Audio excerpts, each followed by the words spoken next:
வணக்கம் நண்பா, நான் தமிழ் சேனலுக்கு உங்களை வரவேற்கிறேன். இன்னைக்கு நம்ம பார்க்க போகிற டாபிக் வந்து இந்த உலகத்தில் எல்லாருனாலையும் பேசப்படணும், இந்த உலகத்திலே மிக உயரமான கட்டடமாக இருக்கணும் அப்படின்னு நினச்சி கட்டப்பட்டு சில தவிர்க்க முடியாத சூழ்நிலைகளில் கட்ட முடியாமலும் தோல்வியில் முடிஞ்ச கன்ஸ்ட்ரக்ஷன்ஸை பற்றி தான் இன்னைக்கு நம்ம இந்த வீடியோவில் ஃபுல்லாக பார்க்க போகிறோம். இது எல்லாமே வந்து ஃபியூச்சரிஸ்டிக்காக ரொம்ப பிளான் பண்ணி ரொம்ப டிசைன்டாகவும் எல்லாருனாலையும் கவரப்படணும் அப்படிங்கிற மாதிரியான ஒரு எண்ணத்தில் கட்டப்பட்ட கட்டிடங்கள். அது எல்லாமே ஒரு கட்டத்தில் ஃபெயிலியர் ஆயிடுச்சு. அதை வந்து கன்ஸ்ட்ரக்ஷன்ஸை கண்டினியூ பண்ண முடியல. ஸோ இந்த ரீசன்ஸ்னால அது வந்து ஃபெயிலியர் ப்ராஜெக்டாக முடியுது. பட் ஆனால் அதுக்கான காஸ்ட் ரொம்பவே அதிகமாக ஸ்பெண்ட் பண்ணியிருக்காங்க.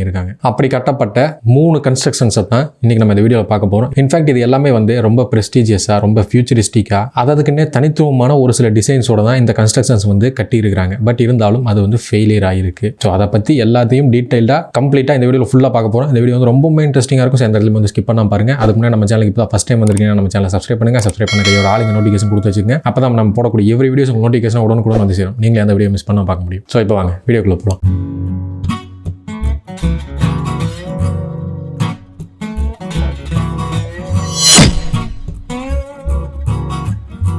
ஃபர்ஸ்ட் பார்க்க போகிற கன்ஸ்ட்ரக்ஷன் எதுன்னா, நார்த் கொரியாவில் கட்டப்பட்ட ரியுங்யோங் அப்படிங்கிற ஒரு கட்டிடம் தான். பொதுவாக நார்த் கொரியாக்குள்ளே வந்து யாருமே அவ்வளோ சீக்கிரமாக போக முடியாது. உள்ளே இருக்கக்கூடிய தகவல்கள் உள்ளே என்ன நடக்குது அப்படிங்கிறது வெளியுலகத்துக்கு தெரியப்படுத்தவும் மாட்டாங்க. அப்படி இருக்கக்கூடிய தனித்து விடப்பட்ட நார்த் கொரியா நாட்டுக்குள்ள இந்த அளவுக்கு மாசிவான ஒரு மிகப்பெரிய ஒரு கன்ஸ்ட்ரக்ஷனை வந்து கட்டணும், இந்த ஹோட்டல் வந்து நிறைய டூரிஸ்ட்டை கவர் பண்ணணும், இந்த உலகத்திலேயே மிக உயரமான கட்டடமாக இதுதான் இருக்கணும் அப்படிங்கிற மாதிரி நினச்சி கட்டப்பட்டது தான் இந்த ரியுங்யோங் ஹோட்டல். இந்த ஹோட்டலோட டிசைன் வந்து எந்த மாதிரி டிசைன் பண்ணியிருக்காங்கன்னா, பிரமிடு மாதிரியான ஒரு டிசைன். அதாவது 3 பிரமிடு வந்து ஒரே இடத்துல இருக்கிற மாதிரியான ஒரு கன்ஸ்ட்ரக்ஷன்ஸ். பெருசா ஒரு கட்டடம் இருக்கும், அதுக்கு பக்கத்துல 2 சின்ன பிரமிடு மாதிரியான ஒரு டிசைன் வந்து இந்த பில்டிங்ல வந்து இருக்கு. இதோட ஸ்ட்ரக்சர் அந்த மாதிரி தான் இருக்கு. இன்ஃபேக்ட் இந்த பில்டிங் வந்து கட்டி முடிச்சிருந்தாங்கன்னா உலகத்திலேயே மிக உயரமான பில்டிங் இதுதான் அப்படிங்கிற பேரையும் இது பெற்றிருக்கும். புர்ஜ் கலீஃபாக்கு முன்னாடியே இந்த பில்டிங் வந்து கட்ட ஸ்டார்ட் பண்ணிட்டாங்க. 1987 வந்து இந்த கன்ஸ்ட்ரக்ஷன்ஸோட ஒர்க்கை ஸ்டார்ட் பண்றாங்க. அதுக்கான இன்வெஸ்டர்ஸை வந்து நார்த் கொரியாவில் இருக்கக்கூடிய அதிபர் வெளிநாட்டில் இருந்து இன்வெஸ்டர்ஸை இன்வைட் பண்ணி இந்த பில்டிங்கை வந்து கட்டுறதுக்கு ஸ்டார்ட் பண்றாங்க. பட் அன்பார்ச்சுனேட்லி இந்த பில்டிங் கட்ட ஆரம்பிச்சு 5 வருஷத்துல, அதாவது 1992 ஸ்டாப் பண்ணப்படுது. அதுக்கான காரணம் என்னன்னா, இதுக்கான இன்வெஸ்டர்ஸ் வந்து கரெக்டான டைம்ல பணம் கொடுக்கல. அதே மாதிரி இந்த பில்டிங்கோட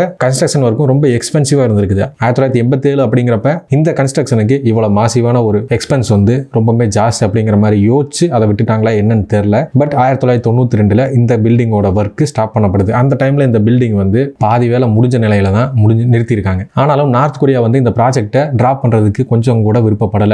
இருந்தாலும் 2008 அதாவது 92 நிறுத்தப்பட்ட இந்த ப்ராஜெக்ட் வந்து 2008 மறுபடியும் ரீஸ்டார்ட் பண்ணி கிட்டத்தட்ட 80% ஒர்க் முடிச்சதுக்கு அப்புறமா மறுபடியும் இந்த ஒர்க் ஸ்டாப் பண்ணப்படுது. சேம் ரீசன், எக்ஸ்பென்ஸ் அதிகமாக இருக்கு, பணம் கிடைக்கல. அதுதான் இந்த ஒர்க் வந்து நிறுத்துறதுக்கான ரீசன். அதோட 2013 வந்து இந்த ஒர்க்கை வந்து கம்ப்ளீட்டா முடிச்சிட்டோம் அப்படின்னு சொல்லி இந்த பில்டிங் ஓப்பன் பண்றதுக்கு கூட டேட் அனௌன்ஸ் பண்ணியிருந்தாங்க. பட் லேட்டரா அந்த டேட்டையும் கேன்சல் பண்ணிட்டாங்க. அதுக்கப்புறமா இந்த பில்டிங்கோட ஒர்க் வந்து கம்ப்ளீட்டா முடிக்கப்படவும் இல்லை, அதே மாதிரி இந்த பில்டிங்கை ஓப்பன் பண்ணவும் இல்லை. இப்போ அந்த பில்டிங் எதுக்காக யூஸ் பண்ணிட்டு இருக்காங்கன்னா, சில எல்இடி பல்ப்ஸ், எல்இடி டிவிஸ் மாதிரி போட்டு ஃபங்க்ஷன்ஸ் அந்த மாதிரி இருக்கக்கூடிய விஷயங்களுக்கு செலிப்ரேட் பண்றதுக்காக மட்டுமே இந்த பில்டிங்கை வந்து யூஸ் பண்றாங்க. ஒரு மாசிவான பில்டிங்கோட ப்ராஜெக்ட் வந்து ஃபெயிலியர் ஆகி அது வந்து இப்போ என்ன நிலைமையில இருக்குன்னு நீங்களே பாருங்க. இந்த கன்ஸ்ட்ரக்ஷனை மட்டும் கரெக்டாக ப்ராப்பராக பிளான் பண்ணி இன்வெஸ்டர்ஸ் இருந்து கரெக்டாக அமௌண்ட் வாங்கி இந்த பில்டிங்கை வந்து கட்டி முடிச்சிருந்தாங்கன்னா அந்த டைம்ல இந்த உலகத்திலேயே மிகப்பெரிய ஒரு பில்டிங்கா இதுதான் ஃபர்ஸ்ட் பிளேஸ்ல இருந்திருக்கும். அன்பார்ச்சுனேட்லி இந்த ப்ராஜெக்ட் வந்து டிராப் ஆயிடுச்சு. இந்த கன்ஸ்ட்ரக்ஷனுக்கு வந்து எவ்வளவு செலவு பண்ணாங்க அப்படிங்கிறது கரெக்டாக எக்ஸாக்டாக எந்த இடத்துலையுமே வந்து யாருமே மென்ஷன் பண்ணல.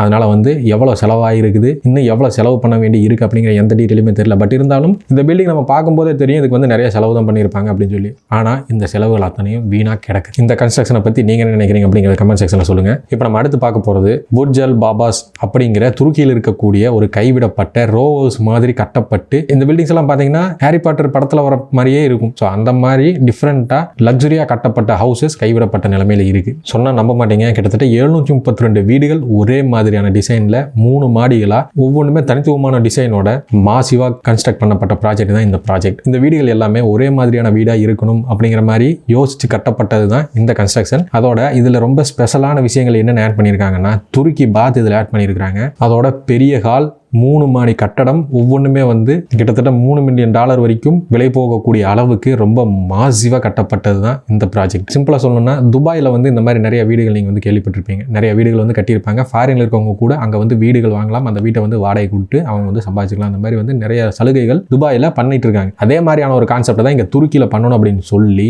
அதே மாதிரி தான் இந்த வில்லாஸையும் 1 by 1 சேலும் பண்ணியிருக்காங்க. ஒவ்வொரு வீடுமே வந்து கிட்டத்தட்ட 3 to 5 கோடி வரைக்குமே விலை போயிருக்கு. சில வீடுகள் சேலும் ஆகிருக்குது, இதுக்கு எவ்வளவு செலவு பண்ணாங்க அப்படிங்கிறது இப்போ வரைக்குமே தெரியல. பட் ஆனால் பார்ட்னர்ஸ்ல ஒருத்தர் வந்து லாஸ் ஆயிட்டார் அப்படின்னு சொல்லி இந்த ப்ராஜெக்ட் வந்து கம்ப்ளீட்டா டிராப் பண்றாங்க. நிறைய வீடுகள் சேல் பண்ணியிருக்காங்க. அப்படி இருந்துமே இந்த ப்ராஜெக்ட் டிராப் பண்ணப்பட்டிருக்கு. ஸ்டார்டிங்ல இருந்து இந்த ப்ராஜெக்ட் ஒர்க் வந்து நல்லாவே போயிட்டு இருந்திருக்கு, சேலும் நல்லாவே போயிட்டு இருந்திருக்கு. பட் ஒரு கட்டத்தில் என்ன ஆயிருக்குன்னா ஒர்க்கர்ஸ்க்கு வந்து சேலரி கொடுக்கலன்னு சொல்லி ஒருத்தர் வந்து சூசைட் பண்ற அளவுக்கு போயிட்டாரு. சூசைட் பண்ணல, அவரை காப்பாத்திட்டாங்க. பட் இருந்தாலும் அந்த நிலைமைக்கே தள்ளப்பட்டிருக்காங்க. அதே நேரத்தில் கிளைமேட் சேஞ்ச் வந்து இவங்களோட ஒர்க்குக்கு சப்போர்ட் பண்ணல. அட் த சேம் டைம் பார்ட்னர்ஸ்ல ஒருத்தர் வந்து லாஸ் ஆயிட்டார் அப்படின்னு சொல்லி இந்த ப்ராஜெக்டை வந்து கம்ப்ளீட்டா டிராப் பண்ற ஸ்டேஜுக்கு தள்ளப்பட்டு இந்த ப்ராஜெக்டை வந்து டிராப்பும் பண்ணிடுறாங்க. கிட்டத்தட்ட 300க்கும் மேற்பட்ட வீடுகள் வந்து இவங்க கட்டி முடிக்கிறதுக்கு முன்னாடியே சேலும் பண்ணியிருக்கிறாங்க. ஸோ இப்போ அவங்க பணம் கொடுத்தவங்களுக்கும் வந்து திரும்ப வாங்குறதுக்கு வழியே இல்லை. அந்த மாதிரியான ஒரு சூழ்நிலையில தான் இந்த கட்டடம் வந்து கைவிடப்பட்டிருக்கு. 2014 தான் வந்து இந்த ப்ராஜெக்டே ஸ்டார்ட் பண்றாங்க. இந்த ப்ராஜெக்டை ஸ்டார்ட் பண்ணி 4 வருஷத்துல கிட்டத்தட்ட 730 பில்டிங்ஸை வந்து கட்டி முடிக்கணும். கட்டி முடிச்சு எல்லாத்தையுமே வந்து நம்ம சேல் பண்ணிருக்கோம் அப்படிங்கிற மாதிரியான ஒரு டார்கெட்ல தான் இவங்க வந்து ஒர்க்கே பண்ணியிருக்கிறாங்க.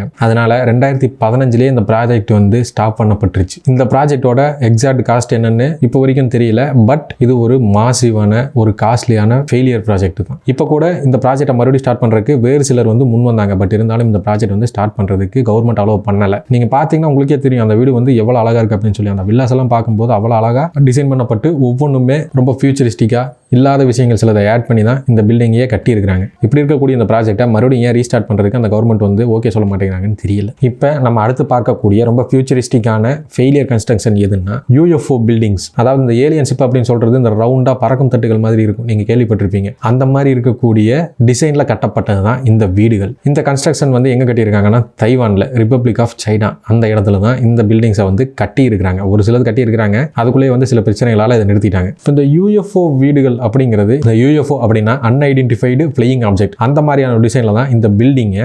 1978 கட்டி இருக்கிறாங்க. இந்த மாதிரியான கட்டடங்கள் வந்து இப்ப நிறைய இடங்கள்ல பல இடங்களை நம்மளால வந்து பார்க்க முடியும். பட் ஆனால் 1978 வந்து இதை கட்டி இருக்கிறாங்கன்னா அது எவ்வளவு பெரிய விஷயம். அப்பயே வந்து அவங்க எந்த அளவுக்கு யோசிச்சு இதை வந்து ஒரு ஃபியூச்சரிஸ்டிக்கா கட்டியிருப்பாங்க அப்படின்னு நீங்களே இமேஜின் பண்ணி பாருங்க. அதே மாதிரி இந்த கட்டடங்கள் கட்டப்பட்ட இடங்கள்ல வந்து ரெசார்ட்டா இதை வந்து பயன்படுத்தலாம் அப்படிங்கிற மாதிரியான ஒரு ஐடியால தான் அதை வந்து கட்டியிருக்காங்க. அதாவது ஹோட்டல் பக்கத்துல தனியா இண்டிவிஜுவலா சில ரூம்ஸ் மாதிரி கட்டணும் அப்படிங்கிறது தான் இவனோட மெயின் ப்ராஜெக்டா இருந்திருக்கு. நீங்க பாத்தீங்கன்னா உங்களுக்கே தெரியும் அதோட டிசைன் எந்த அளவுக்கு இருக்கு, அதோட ஸ்ட்ரக்சர் எந்த அளவுக்கு இருக்கு அப்படின்னு சொல்லி. பட் அன்பார்ச்சுனேட்லி துரதிருஷ்டவசமா என்ன ஆகுதுன்னா 1978 கட்டப்பட்ட இந்த ப்ராஜெக்ட் வந்து 1980 வந்து டிராப் பண்ணப்படுது. 2 வருஷத்துல இந்த ப்ராஜெக்டை வந்து டிராப் பண்ணியிருக்காங்க. காரணம் என்னன்னா இந்த கன்ஸ்ட்ரக்ஷன் ஒர்க்கை ஸ்டார்ட் பண்ணும்போதே சில உயிரிழப்புகள் எதிர்பாராத விதமா நடந்திருக்குது. அதே சமயம் அந்த இடத்துல இருக்கக்கூடிய டிராகன் சிலை, சைனா இருக்கக்கூடியவங்களை வந்து டிராகனை எந்த மாதிரி வழிபடுவாங்கன்னு உங்களுக்கே தெரியும்.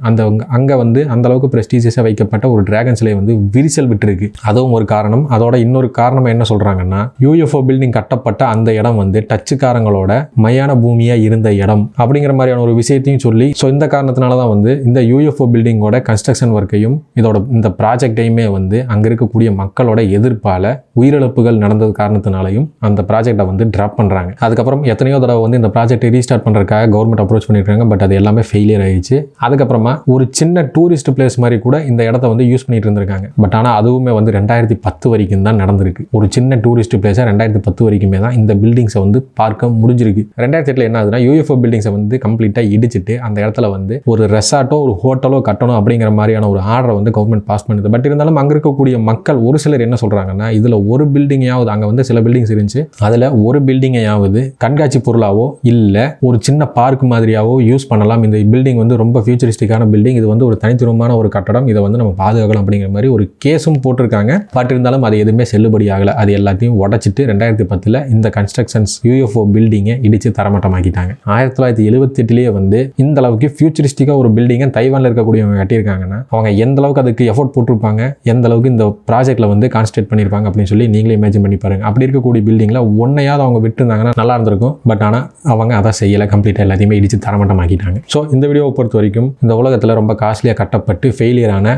3 மிகப்பெரிய மாசிவான ஃபியூச்சரிஸ்டிக் தனித்துவமான மிகப்பெரிய கட்டடங்கள்னு எல்லாத்தையும் பார்த்துருக்கோம். இந்த கட்டடங்களை பற்றி நீங்கள் என்ன நினைக்கிறீங்க அப்படிங்கிறத கமெண்ட் செக்ஷனில் சொல்லுங்கள். இந்த வீடியோ உங்களுக்கு பிடிச்சிருக்குன்னு நினைக்கிறேன். இந்த வீடியோ உங்களுக்கு பிடிச்சிருந்துச்சுன்னா லைக் பண்ணுங்கள், உங்கள் ஃப்ரெண்ட்ஸ் அண்ட் ஃபேமிலிக்கு ஷேர் பண்ணுங்கள். இதே மாதிரி இன்ட்ரெஸ்டிங்கான விஷயங்களை ரெகுலராக வாட்ச் பண்ண நினைச்சீங்கன்னா நம்ம சேனலை சப்ஸ்கிரைப் பண்ணுங்கள். சப்ஸ்கிரைப் பண்ண கையோட ஆலிங்க நோட்டிஃபிகேஷன் கொடுத்து வச்சுங்க. அப்போ தான் நம்ம போடக்கூடிய எவ்ரி வீடியோஸ் உங்களுக்கு நோட்டிஃபிகேஷன் உடனுக்குடன் வந்து சேரும். நீங்களே அந்த வீடியோ மிஸ் பண்ணால் பார்க்க முடியும். ஸோ இதே மாதிரி இன்ட்ரெஸ்டிங்கான மிஸ்டீரியஸான டாப்பிக்கோட நெக்ஸ்ட் வீடியோ உங்களை சந்திக்கிறேன். தேங்க்யூ.